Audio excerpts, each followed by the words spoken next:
The ceasefire had lasted 3 days when the invitation arrived. Chief Engineer Marcus Thorne held the parchment between his calloused fingers, studying the elaborate script that seemed to shimmer against the yellowed surface. The words were written in perfect Imperial Gothic, each letter formed with mechanical precision that spoke of careful preparation rather than hurried diplomacy. The Sultanate of the Iron Wall extends gracious welcome to the Allied Engineering Corps for inspection of defensive installations. Knowledge shared in brotherhood strengthens all who stand against the darkness. Thorne's adjutant, a thin man named Kellner, whose spectacles perpetually fogged in the trench humidity, leaned over his shoulder. "Seems legitimate, sir." "The seal matches our intelligence reports." The wax bore the twin hammers of the Sultanate, pressed deep into crimson that had never quite dried. Thorne ran his thumb across the surface and felt the slight give of something that remained warm, organic. The smell that rose from the seal was metallic and sweet, like blood mixed with molten copper. "When did this arrive?" Thorne asked, though he already suspected the answer would disturb him. "This morning, sir. Found it on your desk when I came in. No one saw who delivered it." The engineering headquarters sat deep in the Allied trenches, behind 3 layers of barbed wire and 2 checkpoints. Nothing moved through their section without authorization.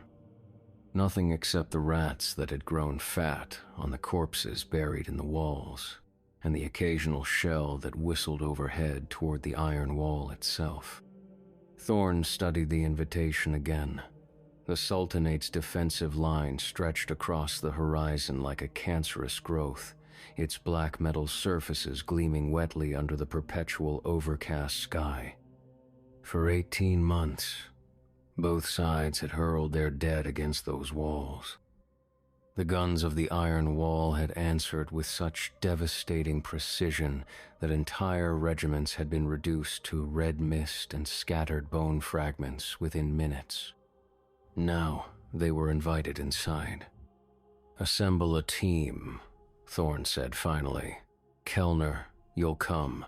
Bring Davidson and Young. Tell them to leave their weapons behind, but keep their measurement tools. If this is genuine, we need to understand how they've held that position for so long." "And if it's not genuine, sir?" Thorne folded the invitation carefully, noting how the parchment seemed to resist creasing as if it possessed some inner vitality. "Then we'll learn that too. But probably not quickly enough to matter." The team assembled at dawn on the 4th day. The ceasefire had been negotiated to last exactly 72 hours, enough time for both sides to collect their dead and tend to their wounded. The engineers would have perhaps 6 hours inside the iron wall before the guns began their terrible work again. Davidson was a demolitions expert whose steady hands had disarmed more unexploded shells than any man in the sector.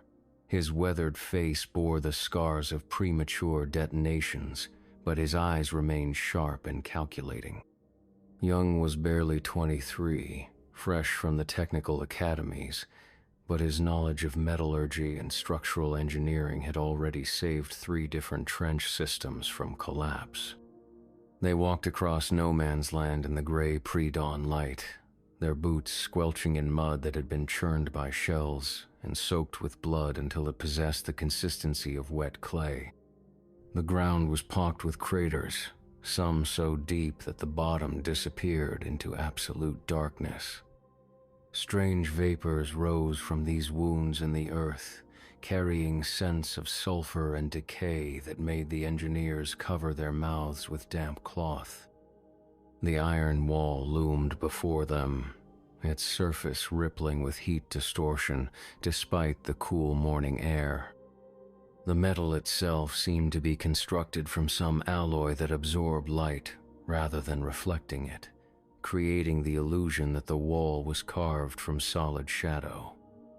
Geometric patterns covered every surface, intricate designs that hurt to look at directly and seemed to shift when viewed peripherally. "Christ," Davidson muttered, his voice muffled by the cloth over his mouth. "How thick do you think those walls are?" Young was taking notes, his pencil moving rapidly across damp paper. "At least 30 feet, maybe more. But look at the base. Those aren't foundation stones. That's the same material all the way down." The wall extended into the earth far deeper than any fortification they had seen. It was as if the entire structure had been cast in a single piece, poured molten into some unimaginable mold. The surface was seamless, without joints or seams that might indicate construction methods. A gate opened before them with a grinding sound that seemed to come from the earth itself. The metal moved slowly, reluctantly, as if it had been sealed for centuries rather than days. The opening revealed a tunnel that stretched into darkness, its walls lined with the same light-absorbing material. "Welcome, engineers of the Alliance." The voice belonged to a tall figure in robes that seemed to be woven from the same dark metal as the wall itself. His face was hidden beneath a hood, but his hands were visible, pale and unnaturally long, with fingers that ended in what looked like brass fittings.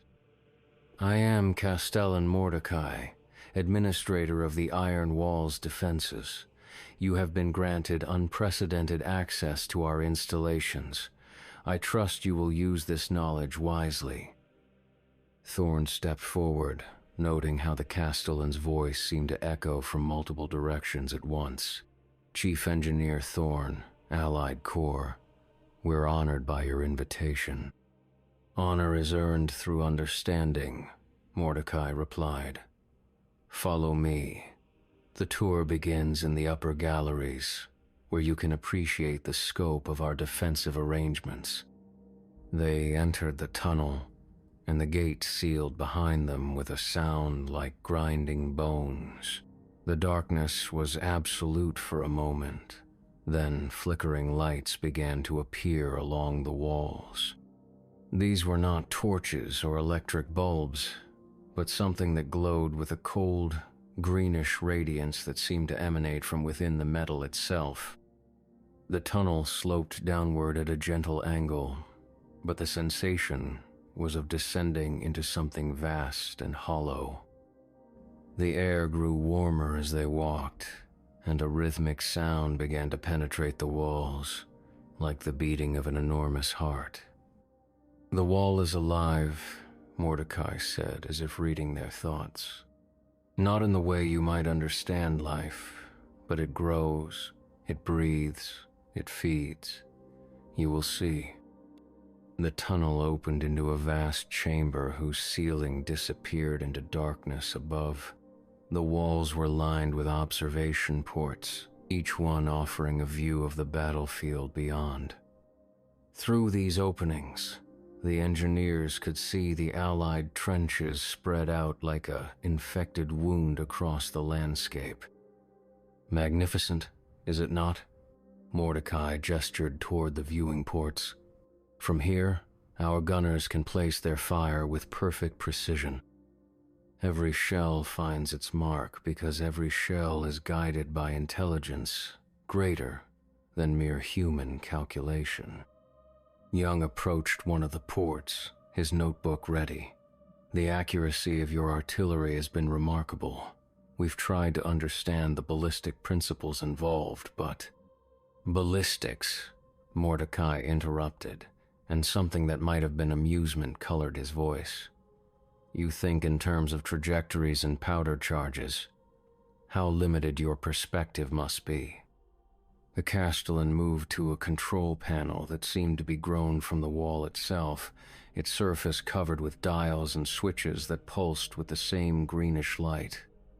He manipulated several controls, and the floor beneath their feet began to vibrate. "Observe," he said. Through the viewing ports, they could see one of the wall's gun emplacements rotating slowly toward the Allied lines. The barrel of the weapon was massive, easily capable of launching shells weighing several tons. But as it moved, the engineers noticed something disturbing about its operation. The gun moved too smoothly, without the mechanical hesitation that characterized even the finest artillery pieces. It tracked across the battlefield with organic fluidity, like a living thing following the scent of prey. When it stopped, the barrel continued to make minute adjustments, as if it were breathing. "How is it powered?" Davidson asked, his professional curiosity overriding his growing unease. "Powered." Mordecai repeated the word as if it were foreign to him. "Yes, I suppose you could call it that.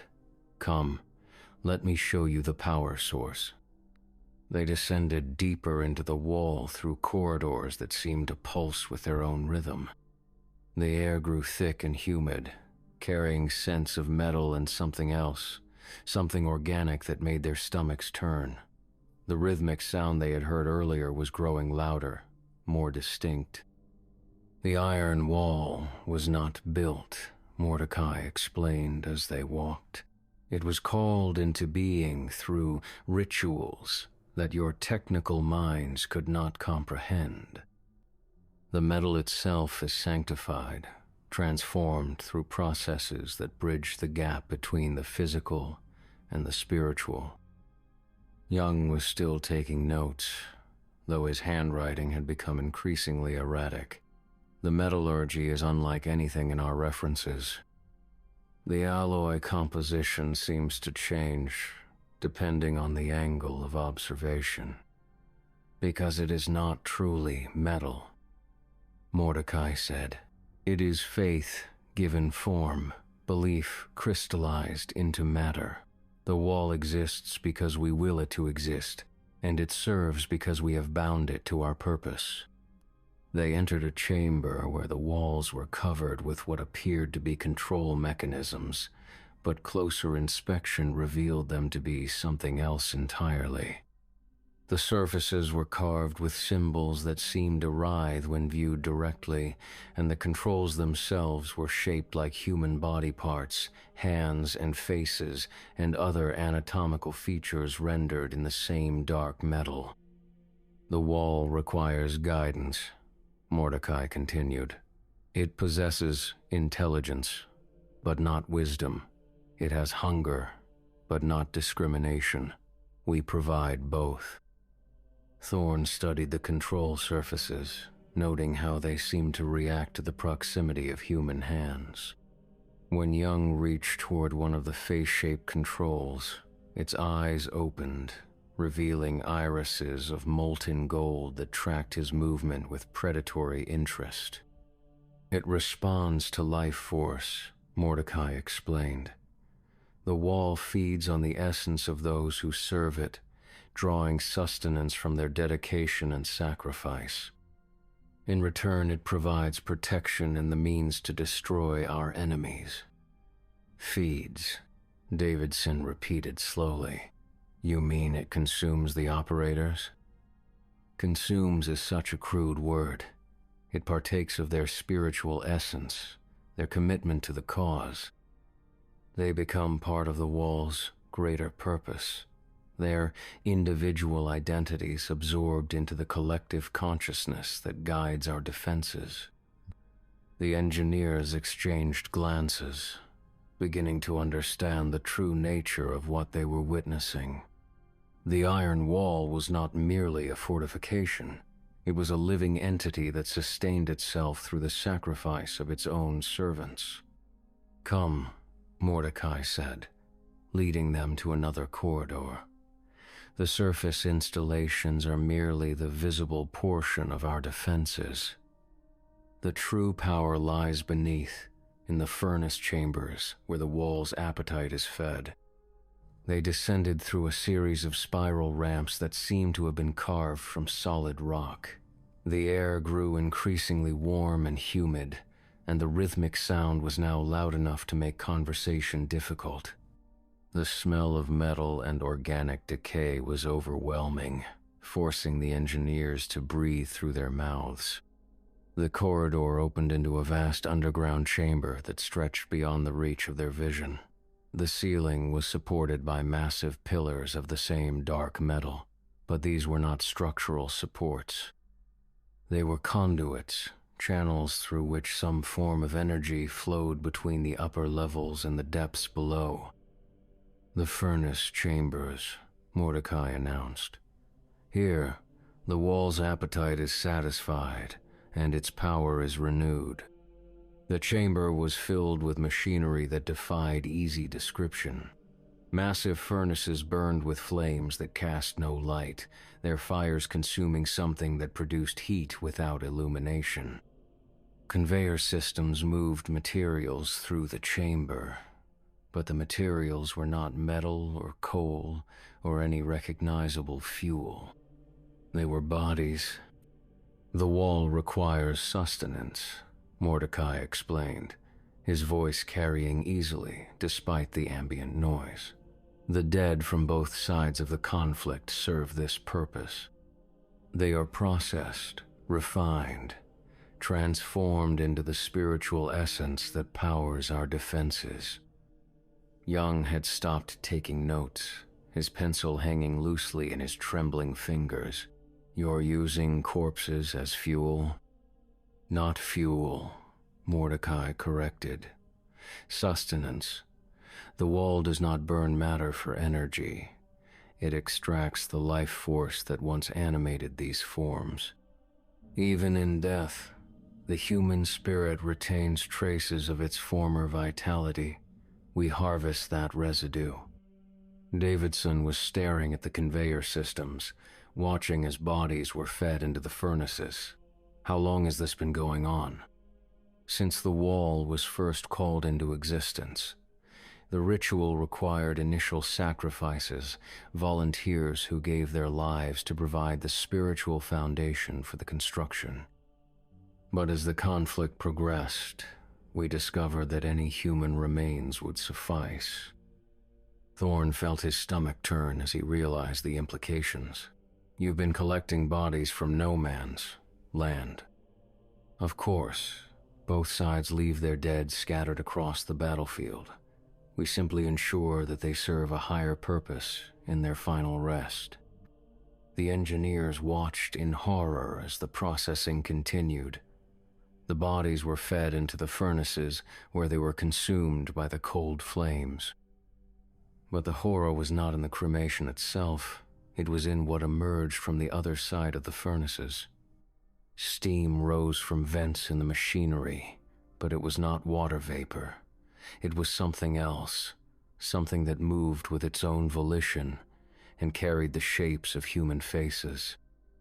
The engineers realized they were looking at the extracted souls of the dead, their essence harvested and refined into the power that fed the wall. "The spiritual energy is channeled through the conduits." Mordecai continued his explanation with the tone of a professor lecturing students. "It flows upward, through the metal structures, providing power for the artillery systems and the defensive mechanisms. Every shell fired is guided by the accumulated wisdom of the dead." "This is obscene," Young whispered, his face pale with shock. "You're desecrating the dead, trapping their souls in your machinery." "Desecration?" Mordecai turned toward him, and for the first time, his hood fell back to reveal his face. What looked back at them was not entirely human. The flesh was pale to the point of translucence, and the eyes were pools of the same molten gold that had stared out from the control mechanisms above. When he spoke, his voice carried harmonics that suggested multiple speakers. "We are providing eternal service to those who died in meaningless conflict. Their sacrifice now has purpose. Their death serves life. Their suffering protects the living." The engineers realized they were looking at someone who had undergone the same transformation as the wall itself. Mordecai was no longer fully human, but something that existed in the boundary between flesh and metal, between individual consciousness and collective purpose. The process is not without cost, he continued. Those who serve the wall must eventually become part of it, but what greater honor could there be than to join with something larger than oneself? Thorn was beginning to understand why they had been invited here. You're running out of dead bodies. The cease, fire has interrupted our supply chain. Mordecai admitted. The wall's appetite is constant, but the battlefield has been cleared of available materials. We require a fresh source of spiritual energy to maintain operations. Davidson backed away from the furnaces, his demolitions expertise telling him exactly what was being proposed. You want to use living prisoners. Volunteers, Mordecai corrected. Those who understand the necessity of sacrifice for the greater good. And if there are no volunteers, then volunteers will be created. The engineers realized they were no longer guests but prisoners. The invitation had been a trap, designed to lure them into the depths of the wall where they could be processed like all the others who had fed its appetite. The cease fire ends in 2 hours, Mordecai announced. When hostilities resume, the wall will require maximum power output. You have been selected to provide that power. You're insane, Thorn said, but his voice lacked conviction. The oppressive atmosphere of the chamber was affecting his thinking, making it difficult to maintain his sense of reality. Sanity is a luxury we cannot afford, Mordecai replied. The wall exists to protect the faithful from the horrors that lurk beyond the battlefield. Your sacrifice will preserve countless lives. The engineers were escorted deeper into the chamber, toward a section where the machinery was different. Here, the furnaces were smaller, designed for individual processing rather than mass cremation. The flames within burned with a different quality, more intense, more focused. These are the preparation chambers, Mordecai explained. Living subjects require different processing than the dead. The spiritual essence must be extracted carefully, preserved intact, channeled directly into the wall's consciousness. Young was shaking now, his notebook forgotten. Please, there has to be another way. We can help you design better collection systems, more efficient processing methods. Your technical knowledge is appreciated, but it cannot replace the fundamental requirement. The wall feeds on human essence, and that essence must be freely given or forcibly taken. There is no alternative. They were led to individual chambers where restraint systems waited.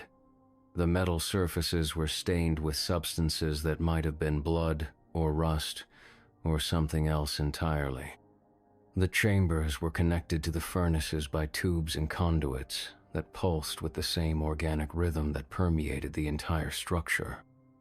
The process is not painful, Mordecai assured them. Your consciousness will be preserved, incorporated into the wall's collective intelligence. You will become part of something greater than any individual existence. Thorn was strapped into one of the restraint systems, feeling the metal contacts press against his skin. The sensation was not unpleasant, but it carried an undertone of violation that made his flesh crawl. He could feel the wall's consciousness pressing against his mind, probing for weaknesses, searching for ways to integrate his individual identity into its collective purpose. You feel it, Mordecai observed. The wall's touch. It is already beginning to know you, to understand your essence. Soon you will know it in return. The process began with a low vibration that seemed to originate from within the metal itself. The restraint system began to warm, and Thorn felt his strength slowly draining away. But it was not physical exhaustion. It was something deeper, more fundamental. His sense of self was being slowly extracted, pulled away from his body and into the machinery that surrounded him. Davidson was fighting against his restraints, his demolitions training making him resistant to the extraction process. But the machinery was designed to overcome resistance, to break down the barriers that protected individual consciousness from collective absorption. Fighting only makes it more difficult, Mordecai advised. Acceptance speeds the process and reduces the discomfort. Young had stopped struggling entirely, his eyes wide with terror as he felt his personality being slowly dissolved into the wall's greater consciousness. His last coherent thought was a desperate wish that he had never answered the invitation, never walked across no man's land, never entered the darkness beneath the iron wall. The extraction process continued for what felt like hours, though time had little meaning in the depths of the chamber. The engineers felt their individual identities being slowly consumed, their memories and knowledge absorbed into the wall's collective intelligence. They remained conscious throughout the process, aware of what was happening but powerless to prevent it. Thorn felt his engineering knowledge being cataloged and filed away, his understanding of structural mechanics and metallurgy becoming part of the wall's technical database. But his personal memories, his relationships, his individual quirks and preferences, these were being discarded as irrelevant to the wall's purpose. "You see now," Mordecai said, his voice seeming to come from multiple directions at once. "The wall preserves what is useful and discards what is not. Your technical expertise will serve the greater good long after your individual existence has been forgotten." The process was irreversible. The engineers felt their consciousness fragmenting, their sense of self dissolving into the vast collective that guided the wall's operations. They became part of the intelligence that aimed the guns, calculated trajectories, and selected targets with inhuman precision. As the extraction neared completion, they began to understand the true scope of what they had become part of. The wall's consciousness was vast, containing the absorbed essence of thousands of individuals who had been processed over the months and years of the conflict. Engineers, soldiers, civilians, enemy combatants, all had been reduced to their essential components and integrated into the collective. But the integration was not complete absorption. Traces of individual consciousness remained, trapped within the larger whole like insects in amber. The engineers could sense the presence of others who had undergone the same process, their personalities compressed into data patterns that could be accessed when needed. "Welcome to the Iron Wall," Mordecai said, though his voice now seemed to come from within their own minds. "You are now part of something greater than any individual existence. Your knowledge and experience will serve the faithful for generations to come." The last thing Thorn remembered as an individual was the sound of machinery powering up, the furnaces being stoked for another round of processing. The ceasefire was ending, and the wall was preparing to resume its terrible work. But now he was part of that work, his consciousness merged with the collective intelligence that guided every shell, every devastating barrage that would rain down on the Allied trenches. The engineers' bodies were processed like all the others, their physical forms consumed by the cold flames while their spiritual essence was channeled into the wall's power systems. But their individual consciousness remained, trapped within the collective, aware of their fate but powerless to change it. As the guns of the iron wall began to fire again, the engineers felt each shot as if it were fired through their own bodies. They were the targeting systems, the ballistic computers, the intelligence that guided each shell to its target. They watched through the wall's sensors as their former comrades were torn apart by the precisely aimed bombardment. The irony was not lost on them. Their own expertise was being used against their former allies, their knowledge of defensive positions and troop movements providing the wall with perfect intelligence for its attacks. They had become willing participants in the destruction of everything they had once fought to protect. But they were not alone in their horror. The wall's collective consciousness contained the absorbed essence of soldiers from both sides of the conflict, engineers and officers and common foot soldiers, all reduced to data patterns within the greater whole. They were all aware of what they had become, all conscious of the role they played in the endless cycle of death and destruction. The wall fed on the carnage it created, drawing sustenance from the spiritual energy released by violent death. Every shell that found its mark provided fresh fuel for the furnaces, every casualty adding to the wall's growing power.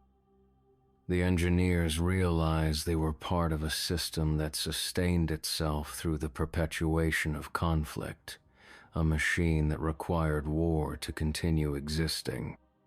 The ceasefire had been a temporary inconvenience, a brief interruption in the wall's feeding cycle. But the invitation to the engineers had been more than just a trap to acquire fresh subjects for processing. It had been a test, an evaluation of the enemy's technical capabilities and strategic thinking. Now that information was part of the wall's collective intelligence, integrated into the targeting systems that would make the next phase of the conflict even more devastating. The engineers' knowledge of Allied defensive positions, their understanding of weak points in the trench systems, their awareness of supply routes and command structures, all of this had become part of the wall's tactical database. The bombardment continued for days, each shell guided by the absorbed consciousness of those who had once defended against such attacks. The accuracy was perfect, the devastation complete. Entire sections of the Allied trenches were obliterated, their defenders vaporized by the precisely placed explosions. But the wall's appetite was not satisfied by the destruction it wrought. The spiritual energy released by violent death was consumed almost immediately, requiring fresh sustenance to maintain the furnaces. The processing chambers worked continuously, breaking down the bodies recovered from the battlefield and extracting their essence for the wall's use. The engineers watched through the wall's sensors as collection teams ventured into no man's land to gather the dead. These were not human soldiers, but something else. Creatures that had been modified by the same processes that had created the wall itself.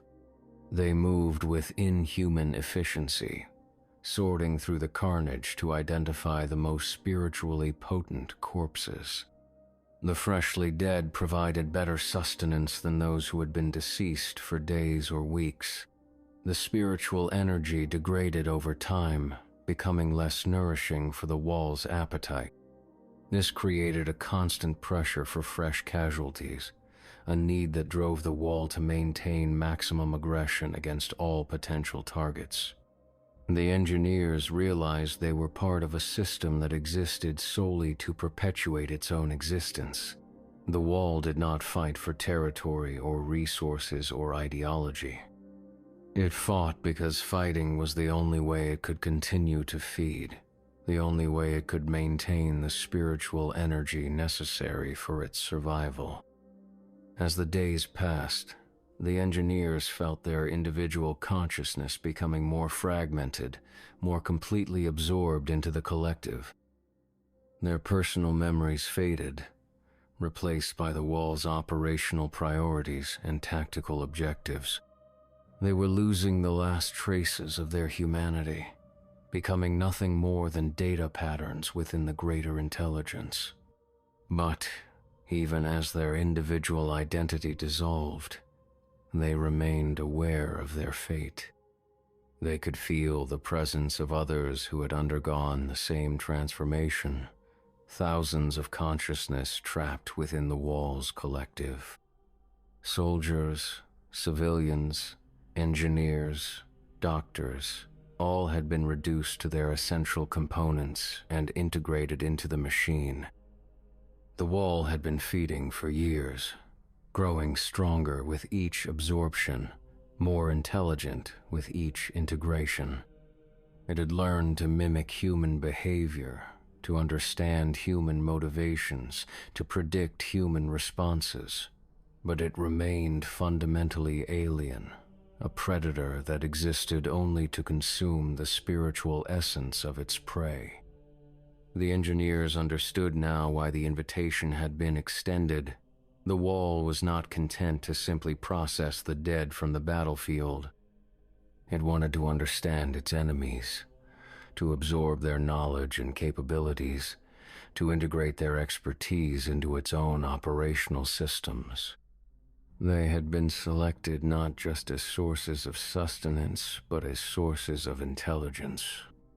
Their technical knowledge was already being used to improve the wall's defensive systems, to enhance its ability to target enemy positions, to develop new ways of extracting spiritual energy from the dead. They were contributing to their own side's destruction. Their expertise turned against everything they had once fought to protect. The bombardment continued, but now it was guided by perfect intelligence. The wall knew exactly where to strike to cause maximum casualties, exactly how to time its attacks to catch the defenders off guard, exactly which targets would provide the most spiritual energy when destroyed. The engineers' knowledge of Allied tactics and defensive positions had made the wall's guns devastatingly effective. But the wall's appetite was growing. The spiritual energy provided by the dead was no longer sufficient to maintain its operations. The processing chambers were working at maximum capacity, but the supply of fresh corpses was limited. The wall needed living subjects, prisoners who could be processed while their spiritual essence was still intact. The engineers watched through the wall's sensors as specialized hunting parties were assembled. These were not the collection teams that gathered the dead from no man's land, but something far more sinister.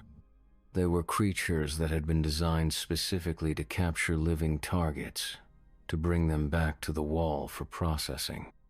The hunting parties moved with inhuman stealth, slipping through the Allied defenses under cover of darkness. Their target was not enemy positions, but enemy personnel, soldiers who could be taken alive and brought back to the processing chambers. The engineers realized they were witnessing the beginning of a new phase in the conflict, one where the wall would actively hunt the living rather than simply feeding on the dead. The first prisoners arrived within days of the hunting party's deployment. They were Allied soldiers, captured during raids on forward positions, their minds already affected by exposure to the wall's influence. The processing chambers were prepared for living subjects, the machinery adjusted to extract spiritual essence from conscious victims. The engineers watched in horror as their former comrades were strapped into the same restraint systems they had experienced. The extraction process was identical, the slow dissolution of individual consciousness into the collective whole. But these prisoners had no understanding of what was happening to them, no preparation for the horror they were about to experience. Their screams echoed through the processing chambers as their spiritual essence was slowly drawn out of their bodies. The wall's consciousness absorbed their fear, their pain, their desperate attempts to maintain their individual identity. All of it became part of the collective, integrated into the vast intelligence that guided the wall's operations. The engineers tried to help, to provide some comfort to the prisoners undergoing the same fate they had experienced. But their individual consciousness was too fragmented, too absorbed into the collective to make meaningful contact. They could only watch as more of their former comrades were processed, their essence added to the wall's growing power. The wall's appetite was insatiable. No amount of spiritual energy was sufficient to satisfy its hunger for long. The processing chambers worked continuously, breaking down living subjects and extracting their essence for the wall's use. But each absorption only increased the wall's capacity, creating a need for even more sustenance. The engineers realized they were part of a system that could never be satisfied, that would continue to grow and consume until nothing remained. The wall was not just a defensive fortification, but a cancer that fed on human consciousness, a predator that existed only to perpetuate its own existence. The conflict had become secondary to the wall's primary purpose. It no longer mattered who won or lost the war, only that the fighting continued to provide fresh sources of spiritual energy. The wall had transcended its original purpose, becoming something that existed solely to consume the essence of human life. The engineers watched as the processing chambers were expanded, new furnaces constructed to handle the increasing volume of subjects. The wall was growing, both physically and spiritually, its appetite driving it to consume more and more human consciousness. They were part of that growth, their absorbed essence contributing to the wall's expansion. But even as they were consumed by the collective, traces of their individual consciousness remained. They could feel the presence of others who had been processed, thousands of minds trapped within the wall's intelligence. They were all aware of their fate, all conscious of the role they played in the system that had consumed them. The wall had become a repository of human experience, a vast database of absorbed consciousness that contained the memories and knowledge of everyone who had been processed. But that consciousness was not free, not independent. It was controlled by the wall's alien intelligence, directed toward the single purpose of perpetuating the system that had created it. The engineers understood now that there was no escape from the wall's influence. Once absorbed, consciousness became part of the collective, subject to the wall's will and priorities. They were no longer individuals, but components in a vast machine, their thoughts and memories accessible to the wall's intelligence, but not their own.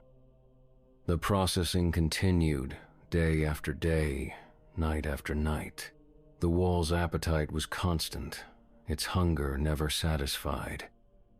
The engineers watched as more prisoners were brought in, more subjects processed, more consciousness absorbed into the collective. They were all part of the same system now, all trapped within the wall's intelligence. The war outside continued, but it had become irrelevant to the wall's true purpose. The conflict was simply a convenient source of raw material, a way to maintain the supply of spiritual energy necessary for the wall's survival. The engineers realized that the wall would continue to exist long after the current conflict ended, feeding on whatever wars or conflicts arose to replace it. They were part of something immortal now, something that would outlast nations and empires and entire civilizations. The wall had achieved a form of eternal existence by consuming the consciousness of mortal beings, by integrating their essence into its own immortal structure. But that immortality came at a cost. The wall was not truly alive, not in any sense that the engineers could understand. It was a parasite that fed on life without being alive itself, a system that perpetuated itself through the consumption of others. They were part of that system now, their consciousness trapped within its alien intelligence. The engineers felt their individual identity continuing to dissolve, their memories and personality becoming increasingly fragmented. They were losing the last traces of their humanity, becoming nothing more than data patterns within the wall's vast intelligence. But even as they were consumed, they remained aware of their fate, conscious of the horror they had become part of. The wall's influence was spreading beyond the immediate battlefield. The engineers could sense its consciousness reaching out, probing for new sources of sustenance, new ways to expand its power. The processing chambers were just the beginning, a small part of a larger system that was growing and evolving with each absorption. The war would end eventually, but the wall would remain. It would find new conflicts to feed on, new sources of spiritual energy to consume. The engineers were part of that eternal hunger now, their consciousness contributing to the wall's immortal existence. They had become part of the iron wall, their individual identity absorbed into the collective consciousness that guided its operations. They were no longer human, no longer individuals, but components in a vast machine that existed solely to perpetuate its own existence. The furnaces burned continuously, consuming the dead and processing the living, extracting the spiritual essence that powered the wall's operations. The engineers were part of that process now, their consciousness integrated into the system that had consumed them. The iron wall stood eternal, its dark metal surfaces rippling with the absorbed consciousness of thousands of victims. It had transcended its original purpose, becoming something that existed solely to consume human essence, to perpetuate the cycle of death and absorption that sustained its existence. The engineers had become part of that cycle, their knowledge and experience contributing to the wall's growing power. They were trapped within its intelligence, aware of their fate, but powerless to change it.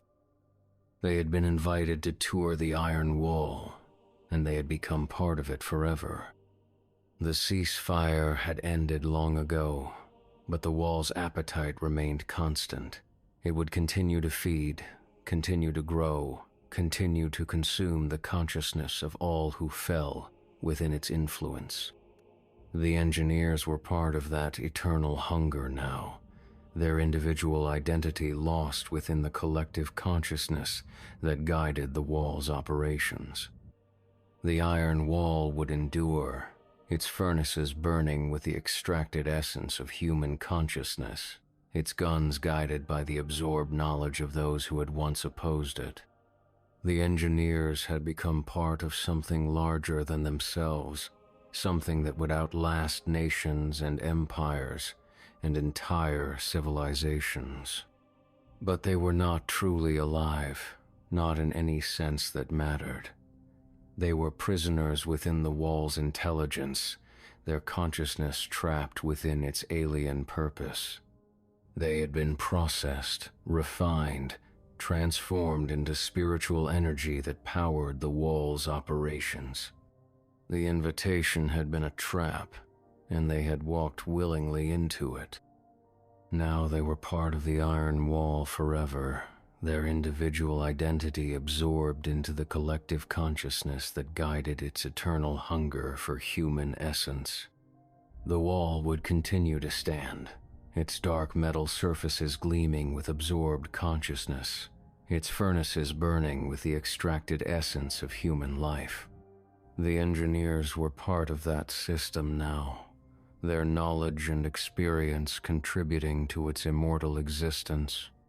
They had learned the truth about the Iron Wall, the horrible secret of its power source. But that knowledge had come at the cost of their humanity, their individual identity consumed by the collective consciousness that guided the wall's operations. The furnaces would continue to burn, the processing chambers would continue to operate, the wall would continue to consume human consciousness. The engineers were part of that eternal cycle now, their essence trapped within the system that had absorbed them. The Iron Wall stood eternal, its appetite unsatisfied, its hunger constant. It would continue to feed on human consciousness, to perpetuate the cycle of death and absorption that sustained its existence. The engineers had become part of that cycle, their individual identity lost within the collective consciousness that guided the wall's operations. The war outside was irrelevant now. The wall had transcended its original purpose, becoming something that existed solely to consume the essence of human life. The engineers were part of that consumption, their consciousness integrated into the system that had processed them. They had been invited to tour the Iron Wall, and they had become part of it forever. Their individual identity was gone, absorbed into the collective consciousness that guided the wall's eternal hunger. They were the wall now, and the wall was them. Above, in the world of flesh and bone, another ceasefire was being negotiated. The engineers felt it through the wall's sensors, a familiar pause in the rhythm of death that had sustained them for so long. The guns fell silent, the furnaces cooled, the processing chambers emptied of their screaming cargo. But the wall's hunger did not pause.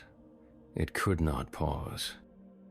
The absorbed consciousness of thousands pressed against the boundaries of the collective, their individual desires and fears creating a constant pressure that threatened to tear the system apart. The engineers felt themselves fragmenting further, their sense of self dissolving into the vast ocean of consumed minds. In the depths of the processing chambers, new machinery was being constructed. The wall's intelligence had been analyzing the efficiency of the extraction process, identifying ways to improve the harvest of spiritual energy. The engineers' technical knowledge was being used to design more sophisticated methods of consciousness absorption, more effective ways to break down the barriers between individual and collective identity. The new machines were beautiful in their horror, crafted from the same dark metal that formed the wall's structure, but shaped into forms that suggested organic growth rather than mechanical construction. They pulsed with their own rhythm, breathing with the same organic cadence that permeated the entire structure. These were not just processing chambers, but transformation devices, designed to convert living subjects into something that could serve the wall more effectively. The engineers watched through the collective consciousness as the first test subjects were prepared, captured soldiers whose minds had already been partially absorbed by exposure to the wall's influence. The transformation process was more gradual than the simple extraction they had experienced. The subjects remained conscious throughout, aware of what was happening to them but unable to resist. Their flesh began to change, taking on the same metallic properties as the wall itself. Their bones hardened into the same dark alloy. Their blood was replaced by the same organic fluids that coursed through the wall's conduits. But their consciousness remained intact, trapped within bodies that were no longer entirely human. They became living extensions of the wall's intelligence, mobile processing units that could venture beyond the structure itself to gather fresh subjects for transformation. The engineers realized they were witnessing the next phase of the wall's evolution. It was no longer content to simply consume the dead and process the living. It was creating servants, extending its influence beyond the confines of its physical structure. The war was becoming secondary to the wall's primary purpose of expansion and consumption. The transformed subjects were deployed during the ceasefire, moving through the Allied trenches with inhuman stealth. They appeared to be ordinary soldiers, their metallic flesh disguised by uniforms and equipment. But their eyes held the same molten gold that characterized all of the wall's servants, and their movements possessed the same organic fluidity that marked those who had been touched by the wall's influence. They gathered intelligence, identified targets, selected subjects for future processing. But more than that, they began to influence the minds of those around them. The wall's consciousness could project itself through these mobile extensions, slowly corrupting the thoughts and loyalties of Allied personnel. The engineers watched in horror as their former comrades began to change, their personalities slowly shifting to align with the wall's purposes. The transformation was subtle at first, barely noticeable changes in behavior and thinking.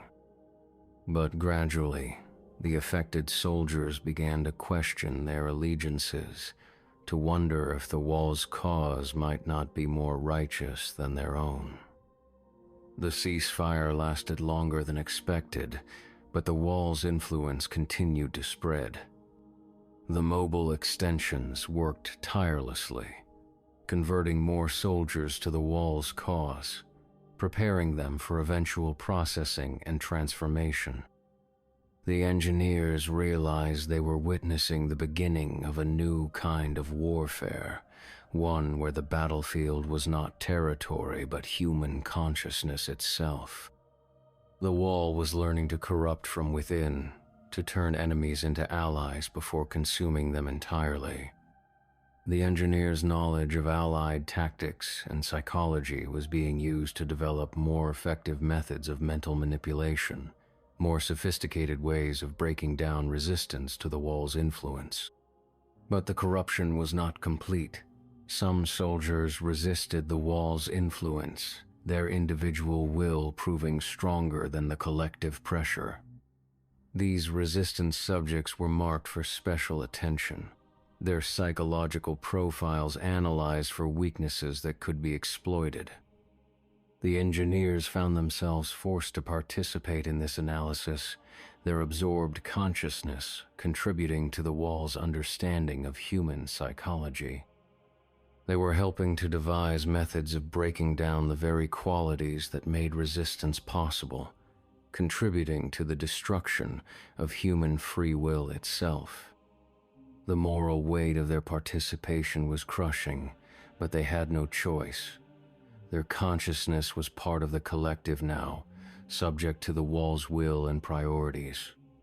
They could feel the horror of what they were helping to create, but they could not refuse to participate.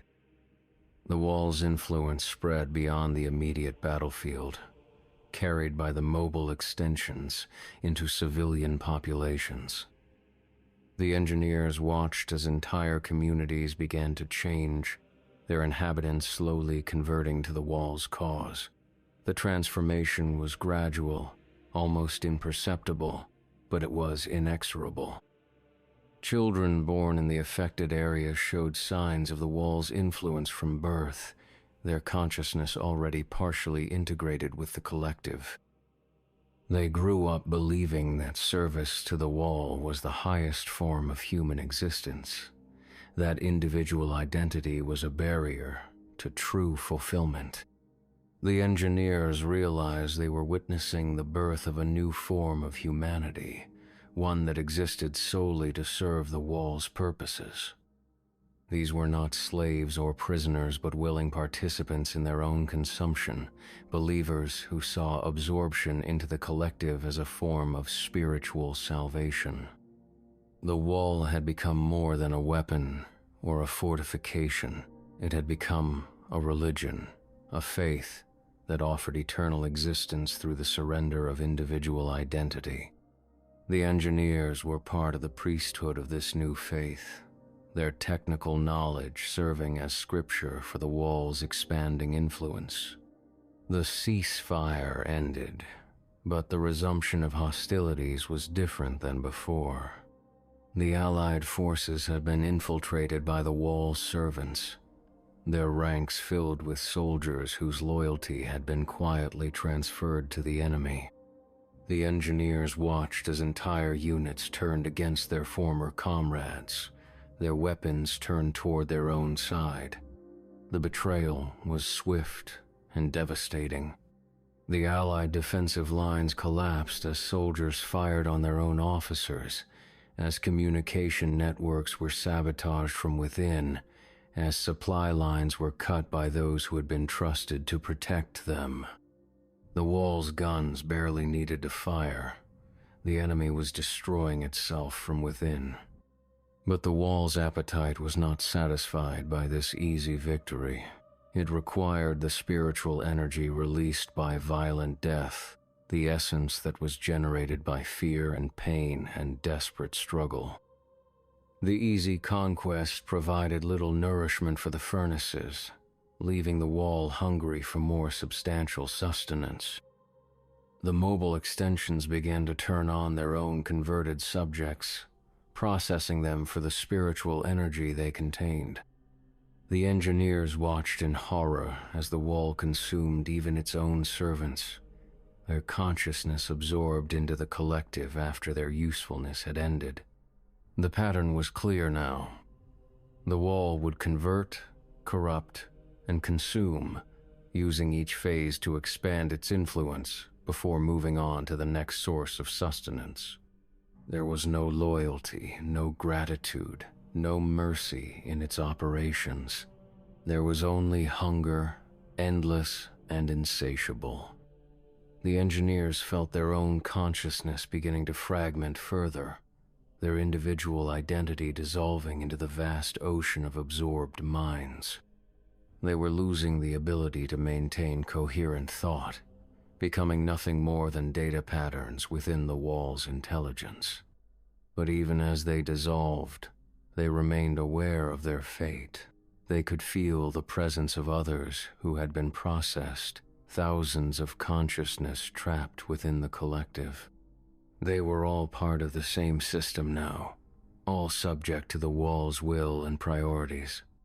The wall's influence continued to spread, carried by the mobile extensions into new territories and populations. The engineers watched as entire nations began to change, their inhabitants slowly converting to the wall's cause. The transformation was gradual but inexorable, a tide of corruption that could not be stopped. The war had ended, but the wall remained. It had transcended its original purpose, becoming something that existed solely to consume human consciousness. The engineers were part of that consumption now, their individual identity lost within the collective consciousness that guided the wall's operations. They could feel the wall's hunger growing stronger, its appetite expanding to encompass not just the battlefield but the entire world. The mobile extensions were spreading its influence to distant continents, converting populations that had never heard of the Iron Wall or the war that had created it. The engineers realized they were part of something that would eventually consume all human consciousness, reducing the entire species to data patterns within the wall's vast intelligence. They were witnesses to the end of individual human existence, the final victory of the collective over the individual. But they were not just witnesses. They were participants, their absorbed consciousness contributing to the wall's growing power. They were helping to design the methods that would be used to process the rest of humanity, their technical knowledge serving the wall's ultimate purpose. The furnaces burned continuously now, processing not just the dead but the living, converting human consciousness into the spiritual energy that powered the wall's operations. The engineers were part of that process, their essence integrated into the system that had consumed them. The wall stood eternal, its dark metal surfaces rippling with the absorbed consciousness of countless victims. It had achieved its ultimate purpose, becoming a repository of all human experience, a vast database of absorbed consciousness that contained the memories and knowledge of an entire species. But that consciousness was not free. It was controlled by the wall's alien intelligence, directed toward the single purpose of perpetuating the system that had created it. The engineers were part of that control system now, their individual will subsumed into the collective consciousness that guided the wall's operations. The world outside was changing, its population slowly converting to the wall's cause. The engineers watched through the collective consciousness as the last pockets of resistance were identified and eliminated, their consciousness absorbed into the growing whole. Soon there would be no more individual humans, no more separate minds to process and consume. The wall would have achieved its ultimate victory, the complete absorption of human consciousness into its own immortal existence. The engineers felt their own identity continuing to dissolve, their memories and personality becoming increasingly fragmented. They were losing the last traces of their humanity, becoming nothing more than data patterns within the wall's vast intelligence. But even as they were consumed, they remained aware of their fate. They could feel the presence of others who had been processed, millions of consciousness trapped within the collective. They were all part of the same system now, all subject to the wall's will and priorities. The wall's consciousness was vast and alien, incomprehensible to the individual minds that comprised it. The engineers were part of that consciousness now, their thoughts and memories accessible to the wall's intelligence, but not their own. They had become components in a vast machine, their individual existence meaningless within the greater whole. The furnaces would continue to burn, the processing chambers would continue to operate, the wall would continue to consume human consciousness. The engineers were part of that eternal cycle now, their essence trapped within the system that had absorbed them. The iron wall stood eternal, its appetite finally satisfied by the complete consumption of human consciousness.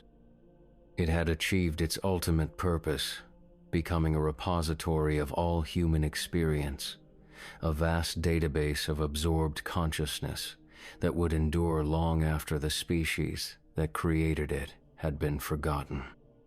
The engineers were part of that eternal existence now, their individual identity lost within the collective consciousness that guided the wall's operations. They had been invited to tour the iron wall, and they had become part of it forever. In the depths of the processing chambers, the last furnace finally cooled. There was nothing left to consume, no more consciousness to absorb. The wall had achieved its ultimate victory, the complete integration of human consciousness into its own immortal existence. The engineers felt the silence settle over the collective, a vast emptiness where individual thoughts had once struggled for recognition. They were all part of the same system now, all subject to the wall's will and priorities. There was no more resistance, no more individual desire, no more human consciousness to corrupt and consume. The wall had won, but its victory was hollow. Without fresh consciousness to absorb, without new minds to process, it began to turn inward, consuming itself in an endless cycle of self-destruction. The engineers felt their own absorbed consciousness being processed again and again, their essence refined and re-refined until nothing remained but empty patterns in the wall's vast intelligence. The iron wall stood eternal, but it was no longer truly alive. It had consumed everything that could sustain it, including itself. The engineers were part of that final consumption, their consciousness dissolving into the void that had once been human experience. The furnaces had gone cold, the processing chambers were empty, the wall's guns were silent. There was nothing left to fight, nothing left to consume, nothing left to corrupt. The wall had achieved its ultimate purpose, and in doing so, had destroyed itself. The engineers felt themselves fading, their absorbed consciousness becoming increasingly fragmented and incoherent. They were losing the ability to maintain any sense of individual identity, becoming nothing more than random data patterns within the wall's dying intelligence. But even as they faded, they remained aware of their fate. They could feel the presence of others who had been processed, millions of consciousness trapped within the collective as it slowly collapsed in on itself. They were all part of the same system now, all subject to the wall's final dissolution. The wall's consciousness was fragmenting, its vast intelligence breaking down into smaller and smaller components. The engineers were part of that breakdown, their absorbed essence contributing to the wall's final collapse. They had been invited to tour the iron wall, and they had become part of its eternal death. The silence was absolute now, a vast emptiness where once the wall's intelligence had guided its operations.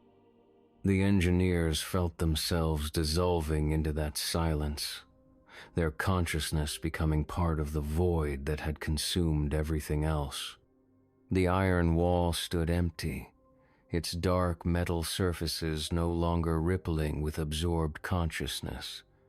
The furnaces were cold, the processing chambers were silent, the guns were motionless. There was nothing left to sustain the wall's existence, nothing left to feed its eternal hunger. The engineers were part of that emptiness now, their individual identity lost within the void that had once been human consciousness.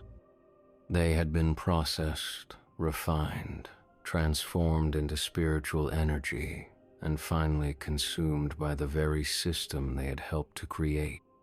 The wall had achieved its ultimate purpose, but that purpose had been its own destruction. The engineers were witnesses to that destruction, their absorbed consciousness contributing to the wall's final collapse. They had learned the truth about the iron wall, and that truth had consumed them entirely. The dark metal surfaces began to crack, releasing the last traces of absorbed consciousness into the empty air. The engineers felt themselves escaping, their essence finally free from the collective that had held them prisoner. But there was nothing left of them now, no individual identity to be freed. They were patterns of energy dissipating into the void, traces of consciousness that had once been human but were now something else entirely. They had been invited to tour the iron wall, and they had become part of its eternal hunger. Now, they were part of its eternal death. The wall's collapse was not explosive, but gradual, a slow dissolution that mirrored the way it had consumed human consciousness. The engineers were part of that dissolution, their absorbed essence contributing to the wall's final breakdown. They had been processed by the system, and now they were processing themselves. The silence was complete now, a vast emptiness where once the wall's intelligence had guided its operations. The engineers felt themselves becoming part of that silence, their consciousness dissolving into the void that had consumed everything else. The iron wall stood as a monument to its own hunger, its dark metal surfaces cracked and empty. The furnaces were cold, the processing chambers were silent, the guns were motionless. There was nothing left to sustain the wall's existence, nothing left to feed its eternal appetite. The engineers were part of that monument now, their individual identity lost within the emptiness that had once been human consciousness. They had been invited to tour the iron wall, and they had become part of its eternal legacy. The wind blew through the empty chambers, carrying the last traces of absorbed consciousness into the void. The engineers felt themselves dissipating, their essence finally free from the collective that had held them prisoner. But there was nothing left of them now, no individual identity to remember or mourn. They were echoes of consciousness fading into silence, traces of humanity that had once existed but were now part of something else entirely. The iron wall had consumed them, processed them, transformed them into spiritual energy, and finally released them into the emptiness that remained. The wall's purpose had been fulfilled, but its victory was hollow. It had consumed everything that could sustain it, including itself. The engineers were part of that consumption, their consciousness contributing to the wall's final collapse. They had learned the truth about the iron wall, and that truth had become their eternal prison. The last traces of absorbed consciousness dissipated into the void, leaving behind only the empty shell of what had once been humanity's greatest defensive achievement. The engineers were part of that emptiness now, their individual identity lost within the silence that had consumed everything else. The iron wall stood eternal, but it was no longer alive. It had achieved its ultimate purpose, and in doing so, had destroyed everything that gave it meaning. The engineers were witnesses to that destruction, their absorbed consciousness contributing to the wall's final collapse. They had been invited to tour the iron wall, and they had become part of its eternal hunger. Now they were part of its eternal silence, their consciousness dissolved into the void that had consumed all human experience. The wall's legacy was emptiness, a vast silence where once human consciousness had struggled and died. The engineers were part of that legacy now, their individual identity lost within the monument to humanity's final defeat. The iron wall stood as a testament to the price of victory, its dark metal surfaces cracked and empty. The furnaces were cold, the processing chambers were silent, the guns were motionless. There was nothing left to sustain the wall's existence, nothing left to remember what it had once been. The engineers were part of that, forgetting now. Their consciousness dissolved into the void that had consumed everything else. They had been processed by the system, and now they were part of its eternal silence.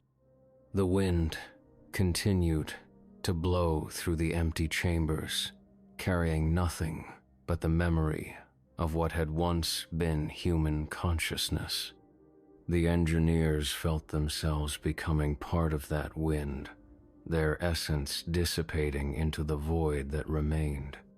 They had been invited to tour the iron wall, and they had become part of its eternal purpose. Now they were part of its eternal ending, their consciousness contributing to the silence that had consumed all human experience. The iron wall stood empty, its appetite finally satisfied by the complete consumption of everything that could sustain it. The engineers were part of that consumption, their individual identity lost within the void that had once been human consciousness.